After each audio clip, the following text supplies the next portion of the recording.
Hello, welcome from a very windy field. It's blowing about 18 to 20 miles an hour, which is about twice as much as I wanted, because I am here to try and maiden this wing.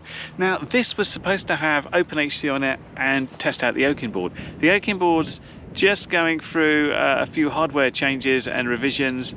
That looks good, it's being tested. Once that's sent out to me, we'll have it on OpenHD. But for now, I thought this is a good excuse to really get to grips with iNav and seeing what it's all about, because I've done a couple of iNav builds before, but I've never really had much success with it.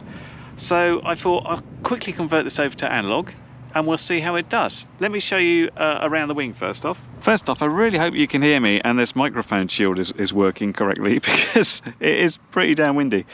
So in the wing, we've got a 2.4 gig express LRS, and we've got the antenna polarized vertically.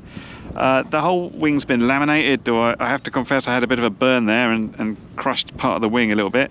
We've got GPS there. We've externally mounted the ESC. Now, where it's gone a bit different for this is I left space in here to put the Oaking board. That's the Matec F405 wing controller. The board was going to go there, the Wi-Fi adapter was going to go at the back, and I wanted to have this on the outside so it wouldn't obviously overheat. Normally that would be in the wing, but this isn't going to stay like this. There's some weird little analog camera, some e-sheen thing. The only thing weird I've had to do with this thing is put a lot of nose weight on. You can see how much we've got there. I'm guessing a lot of people put GoPro cameras up in the front and that balances out. In order to get balance was with where it was suggested, and I've made some little marks where the CG is. That's how much weight I needed, which is quite a lot. Now, as I said, it's really gusting. It's not looking nice, but at the same time, it's like for launching wings, getting that air over the wing will keep it in the air. Just how well it will fly is another question, or will it fly at all? I am going to put my faith completely in iNav. Although I haven't had a successful configuration, I believe I've checked it out correctly. So I'm going to attempt to launch it in auto launch. I'll have my goggles on the head ready, but I'll be doing like a couple of laps on line of sight, and then I'll be flicking over to FPV so we can sort out things like auto level and auto tune. But that's getting quite ahead of myself. We've got to launch it first, and I feel today chances 50-50 maybe, but we can hope, you know. Let's find out what happens.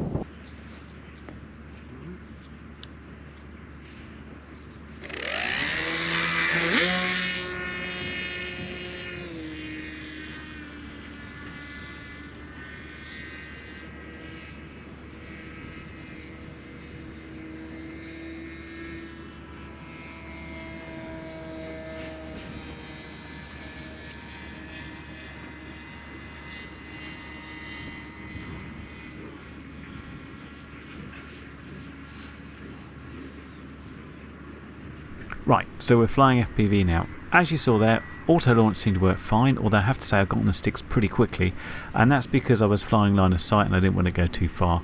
The intention was to do a few laps, but as I turned, the wind blew it so far down, it's sort of trying to get behind myself, so I thought let's turn it round and get the goggles on and sort it out. So what I'm doing here is trying to get it into a position where I can use auto level and try and get that sorted. I've also noticed that you can obviously see top and middle craft underscore name. I'd forgotten to set that, which is a bit weak, and you'll see there's a little bit blurred out at the bottom. This is just my GPS coordinates in iNav's sort of single figure for both coordinates, which is quite useful. So what I'm going to do in this flight is also go into auto tune and see if that works okay. This is not so much about how to do iNav or how to set it up. In terms of what I did to sort myself out, I went and I watched Painless 360's guide to sort of the quick setup, I think, on version 3 of iNav, even though this is version 4 or 4.1, I can't remember.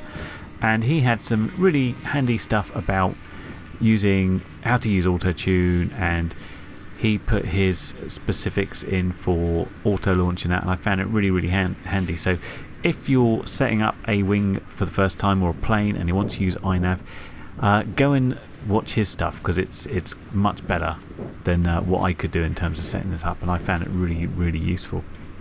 So I think auto-tune is starting to work, because it's starting to feel a lot more responsive than when you start out. Basically it starts out sort of really spongy and slow, and then it sort of tightens up. So I have to go on now and do sort of my up and down movements, basically pulling the stick back and forth in order to get the nose up and down. I have to say it's fairly miserable flying in these conditions. It's kind of like I'm having to put the throttle on so much to gain any ground going forwards, and then when I turn around I've got the problem that, you know, it's not getting enough air over the wing unless I keep the throttle up quite high.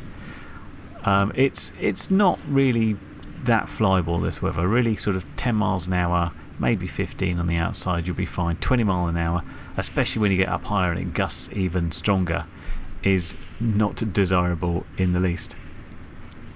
While I was here, I was trying to take some aerial photos for my brother-in-law for a planning application, and I was using my Mavic Air, and it wouldn't hold position. It floated away. Return home didn't work. I had to put it in sports mode to get enough angle just to get it back. So yeah, far too windy.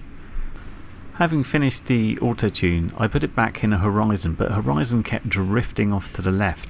So I don't know if this is a problem in, if you try and do things where it's so windy, it's bad things will happen. This is now in manual mode and it flies a lot smoother. I think this would be my sort of default mode anyway, because I don't really need self-leveling. But it's not super smooth in terms of the wind is blowing me all over again.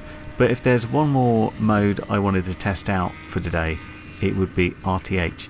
And I do notice as well, if you're thinking the dBm value is not very good in terms of the RSSI, I haven't got my antenna vertically polarized. That is still set horizontally, which is a bit stupid, but fortunately we're not going very far today because we're just sort of blow away basically. Anyway, the reason I'm going all the way down this end of the field is to test return to home. So we've engaged it now, and I thought it's not doing anything, it's kind of sat there for a while, but eventually it comes back on round and it gets to me fairly quickly, I think, and then it's just going to loiter around again. So that's pretty much a good enough test of that one to me. I just wanted to make sure it would circle around home okay, and you can see it is struggling to make headway.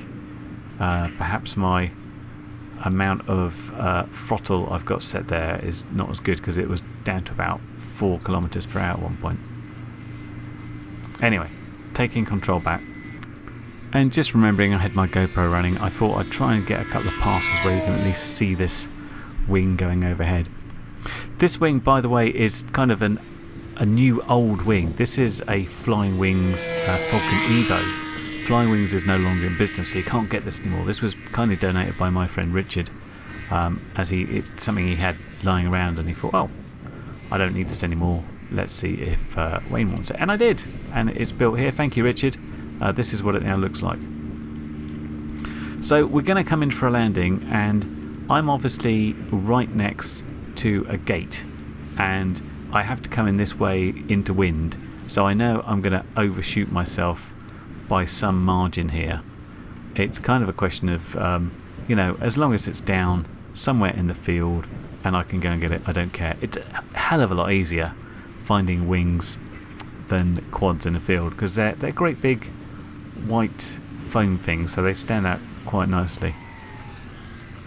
But yeah, we're down. Well, we're almost down. We're gliding in, and pretty happy with that landing. Not too bad at all. It worked. However, it is absolutely miserable flying in this weather. It's so windy, it's just ridiculous. And I mean, I don't know if auto tune and auto level is fine, because it's just so bumpy up there. I don't really think it gets a good chance to work it out. So I think it's going to be a very quick maiden. Use the other batteries for another day when it's not blowing a hoolie like this. Jesus.